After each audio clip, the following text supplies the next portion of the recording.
Hello everyone, कैसे हैं आप लोग।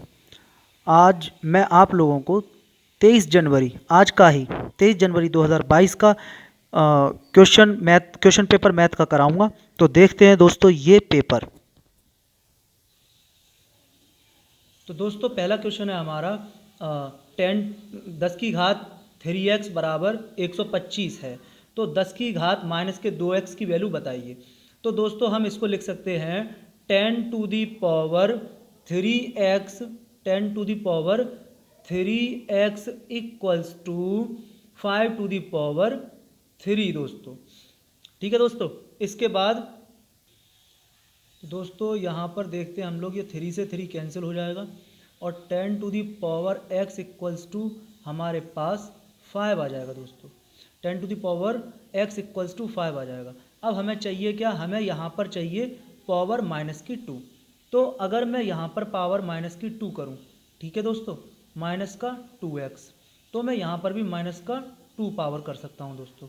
तो 10 टू दी पावर माइनस का 2x इक्वल्स टू हो जाएगा, इसको मैं क्या लिख सकता हूँ, इसको लिख सकता हूँ 1/5 की पावर 2। तो ये हो जाएगा 1/25। तो दोस्तों 10 to the power minus 2x का जो वैल्यू निकल के आई दोस्तों वो हो गई 1/25। तो इसका आंसर ये हो जाएगा दोस्तों। देखते हैं दोस्तों नेक्स्ट क्वेश्चन। ये कह रहा है इसको किसी संख्या से भाग देने पर भागफल 167 तथा शेषफल 43 होता है, तो भाजक बताइए। इसको किसी संख्या से भाग देते हैं, मीनिंग मैं मान लेता हूं कि तुम x से भाग देते हो इसको 16075 को। तो भाग देने पर भागफल 167 आता है, इसका मतलब 167 ये आता है और रिमाइंडर आता है यहाँ पर 43। हम जानते हैं कि जो भागफल और भाजक का जो गुणनफल और शेषफल का योग जो होता है वो इस नंबर के इक्वल आता है। तो हम यहाँ पर लिख सकते हैं 167 into x plus 43 equals to 16075। तो दोस्तों ये आ जाएगा हमारे पास 43, जब इधर जाएगा तो ये बच जाएगा 160 और यहाँ बचेगा 2 और यहाँ बचेगा 3 दोस्तों, और ये आ जाएगा हमारे पास 167x। दोस्तों जब हम 167x का डिवाइड करेंगे इस नंबर में तो x इक्वल्स टू हमारे पास वैल्यू आ जाएगी दोस्तों 96। तो ऑप्शन नंबर 4 हमारा हो जाएगा करेक्ट। इसके बाद दोस्तों कह रहा है 50 से छोटे धन पूर्णांकों में अभाज्य संख्याओं की संख्या बताइए। तो दोस्तों ये 15 हो जाएगा इसका आंसर। अभाज्य संख्याएं दोस्तों होती हैं 2, 3, 5, 7, 11, 13, 17। इस तरह से हमें ये 50 से कम काउंट करनी है, तो ये हमारा आंसर दोस्तों 15 हो जाएगा इसका। अगला क्वेश्चन देखते हैं स्टूडेंट्स। दो संख्याओं में सबसे बड़ी संख्या का दो संख्याओं में बड़ी संख्या का दोगुना छोटी संख्या के 5 गुने से 3 ज़्यादा है। तो अगर मैं इस बड़ी संख्या का कितना गुना करूं, दो संख्याओं में से बड़ी संख्या का दोगुना, तो मैं ये बड़ी संख्या है इसका अगर दोगुना करूं तो ये हो जाएगा 11 दूनी 22। और ये कह रहा है कि छोटी संख्या के 5 गुना करूं यानी कि 9 पंजे 45। और वो ये कह रहा है कि ये 3 ज़्यादा है, तो ये ऐसा इस ऑप्शन से तो ऐसा नहीं नज़र आ रहा है, तो ये ऑप्शन रॉन्ग हो जाएगा दोस्तों। इसके बाद अगर मैं ये ऑप्शन करूं तो 43 का अगर मैं ट्वाइस करूं तो ये हो जाएगा दोस्तों 86 और ये हो जाएगा 40। ठीक है, इसका 5 गुना, छोटी संख्या का 5 गुना। लेकिन यहाँ ये भी 3 ज़्यादा नहीं है, तो ये भी ऑप्शन इनकरेक्ट हो जाएगा दोस्तों। यहाँ पर मैं करूँ अगर 17 दूनी हो जाएगा दोस्तों 34 और छोटी संख्या का मैं 5 गुना करूँ तो ये हो जाएगा 5 और ये भी 3 ज़्यादा नहीं है। अब मैं यहाँ पर करूँ तो ये हो जाएगा 14 दूनी 28 दोस्तों, और ये जो हो जाएगा वो हो जाएगा 25 5 गुना करने से, और ये 3 ज़्यादा है दोस्तों, तो फिर आगे पढ़ने की हमें ज़रूरत भी नहीं है, और ये ऑप्शन नंबर 4 हमारा हो जाएगा करेक्ट। तो दोस्तों ये कह रहा है क्वेश्चन कि एक वर्ग का क्षेत्रफल जिसकी भुजा 8 सेंटीमीटर है उस आयत के क्षेत्रफल के बराबर है जिसकी लंबाई 16 सेंटीमीटर है। आयत की लंबाई 16 सेंटीमीटर है, तो मैं मान लेता हूं कि चौड़ाई आयत की कुछ भी रही होगी, लेकिन इसका जो क्षेत्रफल है आयत का और जो वर्ग का जो क्षेत्रफल है वो क्वेश्चन के अकॉर्डिंग इक्वल है। इसका मीनिंग ये हुआ कि 8 into 8 equals to 16 into B, B जो कि चौड़ाई है, तो ये हो जाएगा 8 दूनी 16 और 2 चौक 8, तो बी की वैल्यू दोस्तों आ गई 4, मीनिंग इसका ऑप्शन हो गया ये करेक्ट। हाँ दोस्तों, हम लोग ये नेक्स्ट क्वेश्चन देखते हैं। क्वेश्चन नंबर है हमारा 96 जो है ये कह रहा है इसका मासा ज्ञात करिए। हम जानते हैं अगर मासा निकलवाता है तो हम अंश का मासा निकालते हैं और हर का निकालते हैं लासा। तो फिर यहाँ अगर अंश का मैं मासा बताऊं दोस्तों आप लोगों को, तो अंश का मासा हो जाएगा 7। ठीक है, तो हम यहाँ पर देखें कि अंश में ऑप्शन में 7 कहाँ है, तो ये है दोस्तों, तो ऑप्शन ये हमारा हो जाएगा करेक्ट। इसके बाद दोस्तों ये कह रहा है कि 7 + 2√10 का वर्गमूल है। तो ठीक है दोस्तों, हम करते हैं। अगर ये या ये ऑप्शन इसके वर्गमूल हैं तो इसका वर्ग करने से वापस ये आ जाना चाहिए।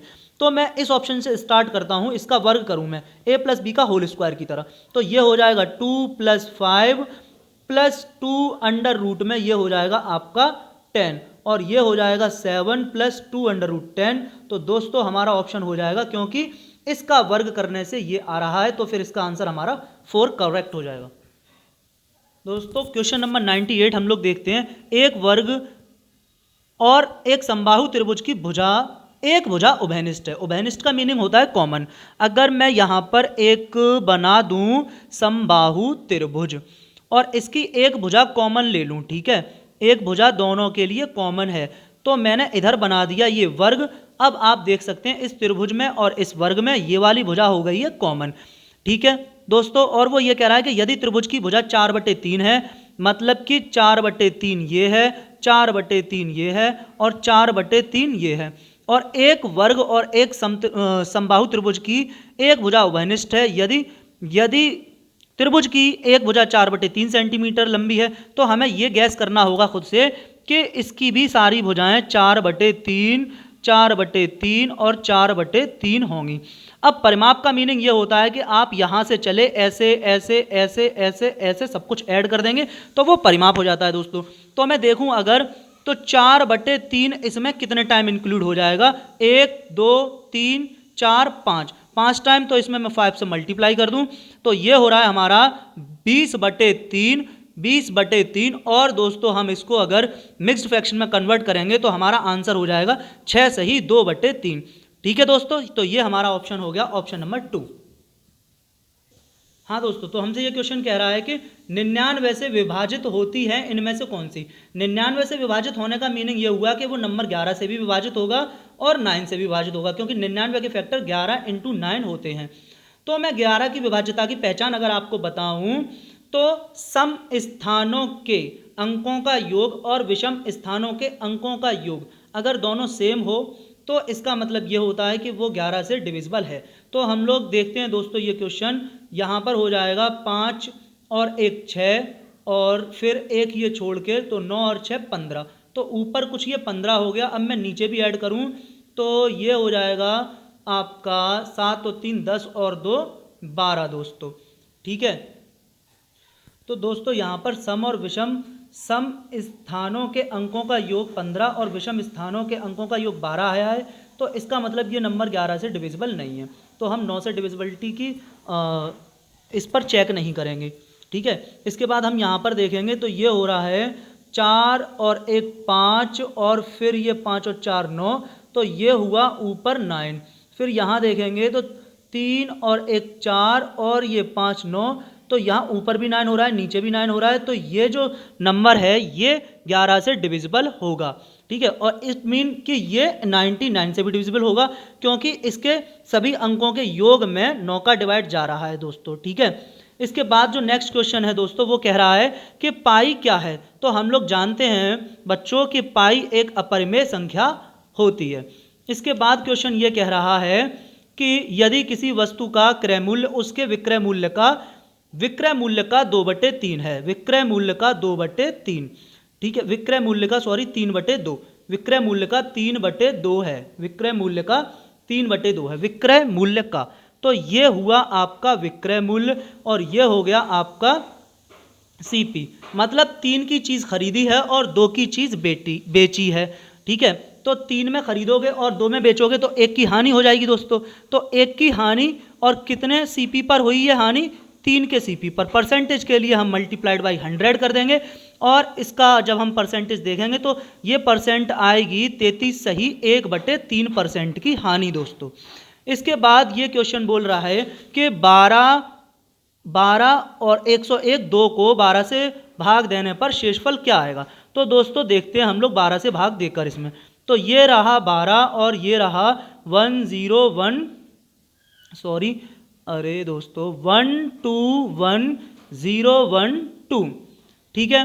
तो मैं ये 12 से भाग करता हूँ तो ये हो जा रहा है हमारे पास 12 एकम 12, ये पूरा कैंसिल, हमने 1 का उतारा लिया, फिर हमने 0 का उतारा लिया, अब भी भाग नहीं जा रहा तो यहाँ भाग टूटे की बिंदी लगा देते हैं दोस्तों। उसके बाद फिर भी भाग नहीं जा रहा तो हमने फिर ये उतारा ले लिया और यहाँ पर फिर से भाग टूटे की बिंदी लगा देते हैं दोस्तों। और यहाँ पर भाग ये जाएगा 12 अट्ठे होते हैं दोस्तों 96 और यहाँ बच जाएगा हमारे पास दोस्तों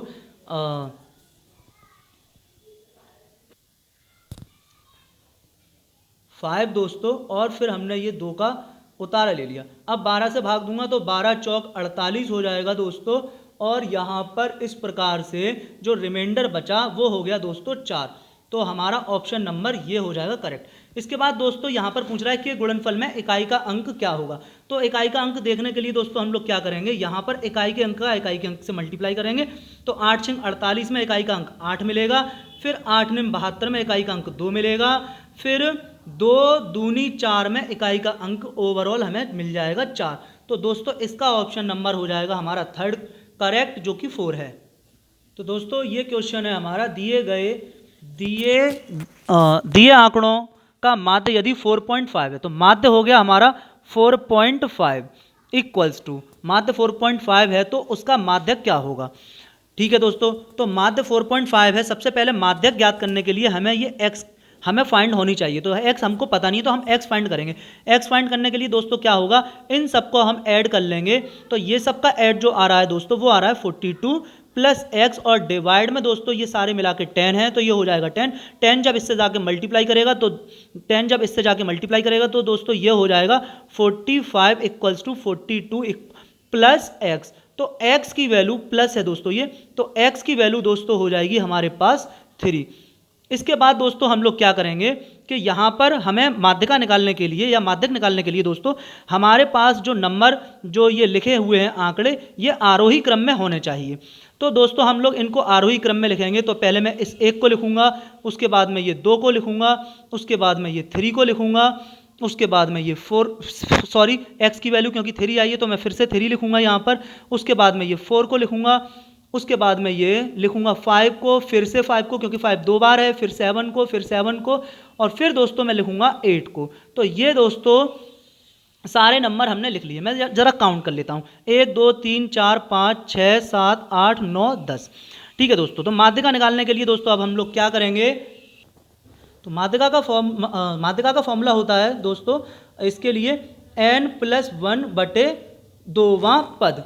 तो ये हाँ दोस्तों, तो n+1 का मीनिंग ये हुआ हमारे पास दोस्तों, n का मीनिंग यहाँ पर 10 है और 10 और 1 11/2 और 11/2 का मतलब हो जाएगा 2 पंजे 10 5.5 और 5.5 का मतलब हुआ 5वां पद और 6वां पद। तो 1 2 3 4 5, तो 5वां पद दोस्तों ये है और 6वां पद दोस्तों ये है। अब 5वां और 6वां पद का हमें दोस्तों करना है आधा, तो 5 और 4 ये हो जाएगा हमारे पास 5वां और 6वां पद का योग का हमें आधा करना है। तो 5 और 4 9 हो जाएगा बटे में 2, तो ये हो जाएगा दोस्तों हमारे पास 4.5। तो इसका करेक्ट आंसर हो रहा है दोस्तों ऑप्शन नंबर 3 4.5 दोस्तों। इसके बाद दोस्तों जो नेक्स्ट क्वेश्चन है, सांख्यिकी में विचरण का विश्लेषण नामक विधि का मुख्य श्रेय जाता है वो है R.A. फिशर दोस्तों। इसके बाद दोस्तों ये एक त्रिभुज है और ये मध्य ये बड़े वाले त्रिभुज की मध्य बिंदुओं को भुजाओं की बड़े वाले त्रिभुज की भुजाओं के मध्य बिंदुओं से बनकर ये एक त्रिभुज बना। तो इस तरह का जब भी अगर क्वेश्चन आता है, ठीक है, इस तरह की अगर बात होती है तो एक पोर्शन ये होता है 2 3 4, तो वो ये कह रहा है कि इनमें से कौन सा रिलेशन सही होगा। तो जो बड़ा वाला त्रिभुज होगा, जो छोटा वाला त्रिभुज होगा, वो बड़े वाले त्रिभुज का 1/4 भाग होगा। तो त्रिभुज डी ई एफ, सॉरी किधर है, तो त्रिभुज डी ई एफ का क्षेत्रफल जो होगा, डी ई एफ का जो क्षेत्रफल होगा वो बड़े वाले त्रिभुज ए बी सी के 1/4 भाग के बराबर होगा। तो ऑप्शन हमारा करेक्ट हो जाएगा 3 दोस्तों। हाँ दोस्तों, तो देखते हैं हम क्वेश्चन नंबर 107 है दोस्तों ये, और इसका ऑप्शन हमारा हो जाएगा अर्थमेटिक, यानी कि समांतर माध्य, और फिर ये जो है हमारे पास ज्यामितीय माध्य और हरात्मक माध्य, ये ऑप्शन इसका हो जाएगा दोस्तों करेक्ट। इसके बाद दोस्तों ये बोल रहा है कि यदि दो संख्याओं का अंतर तथा गुणनफल क्रमशः 5 तथा 36 हो तो उनके व्युत्क्रमों का अंतर बताइए। इस तरह के क्वेश्चन में अगर तो हम क्या करते हैं कि सीधे का सीधा अंतर ऊपर होता है और गुणनफल नीचे होता है, वही हमारा आंसर हो जाता है। और दोस्तों हम चाहें तो इसको करके भी देख सकते हैं, जो कि मैंने बताया भी है आप लोगों को। अगर मैं बोलूं कि ये एक संख्या है और ये बड़ी संख्या है दोस्तों, ठीक है, ये बड़ी संख्या है और ये छोटी संख्या है, और इन दोनों का जो अंतर है दोस्तों वो है 5, और इसके बाद वो ये कह रहा है कि इनका गुणनफल जो है दोस्तों वो है 36। ठीक है दोस्तों, अब हम एक बात जानते हैं, अगर हम इनके व्युत्क्रमों का अंतर ज्ञात करें तो व्युत्क्रम जब हम करेंगे तो जो बड़ा नंबर था वो छोटा हो जाएगा और जो छोटा नंबर था वो बड़ा हो जाएगा। इसका व्युत्क्रम जो होगा वो होगा 1/x और इसका व्युत्क्रम होगा 1/y। तो इसका मीनिंग ये हुआ कि 1/y माइनस 1/x हमको फाइंड करना है। यहाँ पर हम एलसीएम ले लेंगे तो ये हो जाएगा xy और यहाँ हो जाएगा x minus Y. x minus Y की वैल्यू 5 है तो हम यहाँ पर पुट कर देंगे ये 5, और एक्स वाई की वैल्यू है हमारे पास 36। तो ऑप्शन या हमारा आंसर हो जाएगा 5/36, जो कि ऑप्शन नंबर 2 करेक्ट है। इसके बाद अगर हम क्वेश्चन देखें, 20वीं सदी के स्वशिक्षित भारतीय गणितज्ञ प्रतिभावान कौन थे, तो ये ऑप्शन हो जाएगा श्रीनिवास जो थे वो 20वीं सदी के गणितज्ञ थे। इसके बाद अगर हम क्वेश्चन करें, किसी कमरे की चारों दीवारों का क्षेत्रफल ये है। इसका अगर चारों दीवारों का क्षेत्रफल का मतलब हुआ, दीवारें हमें इंक्लूड करनी होंगी दोस्तों। तो देखते हैं ज़रा कि दीवारों का मतलब हुआ कि LB हमें यानी कि नीचे वाली सरफेस हटानी है और ऊपर वाली हटानी है। तो इसका मतलब हो जाएगा BH 2BH कह सकते हैं प्लस 2HL प्लस 2HL। तो ये उसने हमें दिया है किसके इक्वल, 660 के इक्वल। दोस्तों अगर मैं यहाँ से कुछ कॉमन लेना चाहूँ तो 2 और H दोनों कॉमन है, तो 2 और H कॉमन है, तो यहाँ बचेगा दोस्तों B plus L equals to 660। 2 से अगर मैं ये कैंसिल करूँ तो ये हो जाएगा 330 टाइम कैंसिल। तो ये बचेगा दोस्तों हम लोगों के पास H, जिसकी वैल्यू उसने दी है ऊंचाई 11 है, और B और L में रिलेशन बताया है। उस रिलेशन के अकॉर्डिंग हम काम करते हैं। देखते हैं दोस्तों B और L में क्या रिलेशन है। वो बोल रहा है कि तथा लंबाई उसकी चौड़ाई की दोगुनी है, लंबाई चौड़ाई की दोगुनी है। अगर मैं ये कहूँ कि चौड़ाई x है तो लंबाई फिर 2x है, तो दोस्तों यहाँ पर हो जाएगा L प्लस B का मीनिंग ये हो जाएगी L का मतलब 2x और ये x, तो ये हो रहा है 2x प्लस x, और जो कि क्वेश्चन के अकॉर्डिंग यहाँ चल रहा है 330। अगर मैं यहाँ 11 से डिवाइड करूँ तो ये कैंसिल हो जाएगा, 11 तिया 33 यानी 30 टाइम, और 2x प्लस x हो जाएगा आपका 3x इक्वल्स टू 30 दोस्तों। तो x की वैल्यू दोस्तों निकल के आ रही है हमारे पास या हमारे सामने दोस्तों कितनी, 10। ठीक है, 3 धाई 30, तो x की वैल्यू हमारे पास 10 निकल के आ रही है।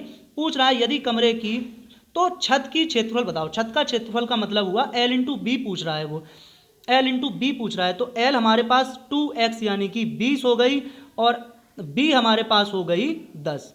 ठीक है दोस्तों, और इन दोनों का L इंटू बी का मल्टीप्लाई करने से ही छत का क्षेत्रफल निकलेगा और यही निचली सतह का क्षेत्रफल होता है। तो 20 इंटू 10 हो जाएगा दोस्तों 200, तो आंसर हो जाएगा हमारा 200 मीटर स्क्वायर। तो दोस्तों मैं उम्मीद करता हूं कि आप लोगों की समझ में आ रहे होंगे ये क्वेश्चन, और आप लोग इनसे मैच कीजिएगा। आपका क्या स्कोर बैठ रहा है आप लोग देखिएगा इसको। अब नेक्स्ट क्वेश्चन दोस्तों हम लोग ये देखते हैं, क्वेश्चन नंबर 111। यहाँ से मैं सीधे सीधे लिख सकता हूँ a/3 b/4 c/7। ये क्वेश्चन मैंने ये क्वेश्चन प्रीवियस एग्जाम में आया हुआ भी है। तो यहाँ पर a की वैल्यू हो रही है 3 प्लस b की वैल्यू हम लिख सकते हैं 4 प्लस c की वैल्यू लिख सकते हैं 7 और डिवाइड में c की वैल्यू हम लिख सकते हैं 7। अगर मैं यहाँ पर ये सब ऐड करूँ तो ये हो रहा है 14/7 और 7 दूनी 14। तो ऑप्शन नंबर 4 का मीनिंग 2 ऑप्शन नंबर हमारा ये करेक्ट हो रहा है दोस्तों। क्वेश्चन 112, यदि 5 जनवरी 1991 को शनिवार था तो 3 मार्च 1992 को सप्ताह का कौन सा दिन होगा? तो इसका आंसर है दोस्तों मंगलवार। इसके बाद हम देखते हैं क्वेश्चन नंबर 113। तो देखते हैं क्वेश्चन नंबर 113 में अगर मैं यहाँ पर इसके अंश और हर को अगर मैं पलट दूं तो ये हो जाएगा 3 की पावर 3 माइनस यहाँ भी सेम कंडीशन कर दूं तो ये हो जाएगा 4 की पावर 2 और क्योंकि ये ब्रैकेट यहाँ लगा हुआ है और डिवाइडेड बाई सेम प्रोसेस यहाँ करूँ 4 ऊपर करूँ और 1 नीचे तो ये हो जाएगा 4 की पावर पॉजिटिव 3 दोस्तों। इसके बाद हम यहाँ पर 3 की पावर 3 अगर ओपन करें तो ये हो जाएगा 3 तिरका 9 तिया 27 माइनस ये हो जाएगा 4 चौक 16 दोस्तों और यहाँ पर divided by 4 Chowk 16 Chowk 64। Divide में जहाँ 64 होगा आंसर वही होने की संभावना है, जैसे कि ये है और 27 में से 16 गए तो दोस्तों हमारा 17 में से 6 गया, मतलब कि 1 और इधर 1 तो ये हो जाएगा हमारे पास 11/64 दोस्तों इसका राइट आंसर। ठीक है दोस्तों, तो 11/64 हुआ इसका राइट आंसर। यहाँ कह रहा है एक त्रिभुज की रचना करने के लिए संभव भुजाएं। तो दोस्तों त्रिभुज की रचना जब भी हो सकती है जब किन्हीं भी दो भुजाओं का योग तीसरी भुजा से बड़ा आएगा, वहीं त्रिभुज की रचना हो पाएगी दोस्तों। तो अगर मैं यहाँ पर देखूँ कि ये जो ऑप्शन नंबर 6.3 है इसमें आप कोई भी दो भुजाओं को जोड़ें, जैसे कि आप इन दोनों को अगर जोड़ेंगे तो देखता हूं मैं 6.3 से क्या ये बड़ा आता है, तो 6.3 से ये बड़ा आता है या नहीं, इस बात को हम लोग देखते हैं दोस्तों। तो 5.9 और 4.6 ऑब्वियसली बात है दोस्तों कि 5 और 4 11 तो ये हो ही रहे हैं और किन्हीं भी दो को जोड़ोगे तो तीसरी भुजा से बड़ा आ रहा है और वही ऑप्शन ऐसी ही कंडीशन में त्रिभुज बनने की संभावना होगी। तो ये है ऑप्शन नंबर 3 इसका करेक्ट आंसर। इस ऑप्शन को करने के लिए दोस्तों हम लोग यहाँ पर 3 की पावर 1/2 इसको कह सकते हैं और यहाँ इसको कह सकते हैं हम 4 की पावर 1/3 दोस्तों और इसको कह सकते हैं हम 5 की पावर 1/4 दोस्तों। यहाँ पर अगर मैं यहाँ पर मैं क्या करूँगा कि इनका एलसीएम लेकर के इनका एलसीएम ले लूंगा दोस्तों और एलसीएम का पावर में मल्टीप्लाई कर दूंगा हर जगह और एलसीएम आ रहा है दोस्तों इसका 12। तो यहाँ पर अगर मैं पावर में मल्टीप्लाई करूंगा तो ये 12 मीनिंग मैं आपको लिख के दिखाता हूँ, ये हो जाएगा 1/2 इंटू 12 4 की पावर 1/3 इंटू 12 दोस्तों। देखने की कोशिश कीजिए, मैं बोल रहा हूँ सुनने पर ज़्यादा ध्यान दीजिए। 5 की पावर 1/4 इंटू 12 तो ये 2 छिंग 12 हुआ और ये 3 चौक 12 हुआ और ये हो गया 4 तिया 12। तो दोस्तों यहाँ पे बचा ये 3 की पावर 6, यहाँ बच रहा है 4 की पावर 3 चौक 12 दोस्तों, यहाँ पर 4 है 4 की पावर 4 दोस्तों और यहाँ बच रहा है 5 की पावर 3 दोस्तों। ये हो रहा है हमारे पास 125, ये हो रहा है हमारे पास 256 और ये हो रहा है हमारे पास दोस्तों 729। तो दोस्तों अगर मैं देखूं तो ये सबसे छोटा है और उससे बड़ा ये है और उससे बड़ा दोस्तों ये है। अगर मैं यहाँ पर देखूं कि ये था कौन 125 जो अब बन चुका है वो ये था और इसको हम कहते हैं ये, तो ये रहा 1 नंबर पे और दूसरे नंबर पे ये का मीनिंग ये का मीनिंग ये है यहाँ पर और ये है दूसरे नंबर पर, हमें आरोही क्रम में लगाना है और ये बचा तीसरे नंबर पर। तो ऑप्शन देखते हैं हम लोग दोस्तों, ये हो गया इसका ऑप्शन नंबर 4 करेक्ट। इसके बाद देखते हैं दोस्तों हम नेक्स्ट क्वेश्चन नंबर 116 है बच्चों और इस क्वेश्चन में अगर मैं बात ये बोल रहा है यदि अवरोही क्रम में रखे गए आंकड़ों के दोनों छोरों से प्रेक्षण हटाए जाते हैं तो केंद्रीय प्रवृत्ति के कौन से मापक प्रभावित होंगे? तो माध्यक और बहुलक। तो दोस्तों हो सकता है वो दोस्तों यहाँ पर माध्य यानी कि एवरेज होता है और एवरेज पर ज़रूर फर्क पड़ेगा, यहाँ पर भी माध्य है एवरेज पर ज़रूर फर्क पड़ेगा, यहाँ पर भी माध्य और बहुलक। इसका मतलब इसका जो करेक्ट आंसर हो रहा है दोस्तों वो है माध्य और बहुलक दोस्तों। तो दोस्तों ये कह रहा है, ये रीजनिंग का क्वेश्चन है, 5 सेंटीमीटर बाजू वाले एक घन के सभी फलकों पर रंग लगाया जाता है। यदि 1 सेंटीमीटर क्यूब वाले घनों में काटा जाता है तो 1 सेंटीमीटर क्यूब वाले कितने घनों में केवल एक ही फलक पर रंग होगा। तो इसका जो सॉल्यूशन का तरीका होता है वो होता है, यहाँ पर हम देखें अगर तो 5 सेंटीमीटर, तो इसका मतलब ये जो n की वैल्यू है वो यहाँ पर 5 है, और यहाँ जो इसका फॉर्मूला होता है वो होता है 6n-2। यहाँ जब हम ये सॉल्व करेंगे 6n-2 का, सॉरी दोस्तों, होल स्क्वायर, तो ये ओवरऑल सॉल्व होकर आएगा, सॉल्व होकर आएगा दोस्तों 54। तो इसका ऑप्शन हो जाएगा 54 दोस्तों। इसके बाद ये क्वेश्चन है, इसका भी एक फॉर्मूला होता है। नेक्स्ट क्वेश्चन जो है, पंचभुज के अंतःकोणों का योग बताइए, और इसका फॉर्मूला होता है दोस्तों सम, मतलब सारे अंतःकोणों का योग। ठीक है, ये सम हो गया, इसका मीनिंग सम होता है इस सिंबल का, और आई का मतलब इंटीरियर एंगल का सम। ठीक है, और फिर फॉर्मूला होता है n-2 इंटू 180 दोस्तों, दिख रहा होगा उम्मीद करता हूँ। ठीक है, 180 दोस्तों। तो ये हो जाएगा यहाँ पर n की वैल्यू, n यहाँ पर पंचभुज बोल रहा है तो n का मतलब हो गया 5 दोस्तों। तो यहाँ हो जाएगा 5 - 2 इंटू 180, और 5 - 2 क्या होता है दोस्तों, 5 - 2 होता है 3 इंटू 180, और 18 तिया 54 होते हैं, तो ये हो गया 540 इसका आंसर दोस्तों करेक्ट। तो देखते हैं ये कहाँ है, ये रहा ऑप्शन नंबर 3। देखते हैं दोस्तों, इसके बाद हम लोग ये क्वेश्चन, ये यहाँ बोल रहा है, एक खंबे का 4/7 भाग कीचड़ में धंसा है। जब धंसे हुए भाग का 1/3 भाग बाहर खींचा जाता है तो पाया गया कि 8 मीटर माप का खंबा अभी भी कीचड़ में खंबे की पूरी माप क्या होगी। खंबा अभी भी कीचड़ में है, खंबे की पूरी माप क्या होगी। तो दोस्तों थोड़ा पढ़ते पे कंफ्यूजन हो गया, एक बार मैं दोबारा पढ़ता हूं। एक खंबे का 4/7 भाग कीचड़ में धंसा है। जब धंसे हुए का 1/3 भाग बाहर खींचा जाता है तो पाया गया कि 8 मीटर माप का खंबा अभी भी कीचड़ में है। खंबे की पूरी माप क्या होगी। देखते हैं दोस्तों किस तरह मैं बताऊंगा आपको इस क्वेश्चन को। तो मैं बताता हूं, जैसे कि अगर मैं इसमें एक चीज़ मैं आपको बताऊं कि 7 और 3 ये जो डिनोमिनेटर में है, ठीक है, इसका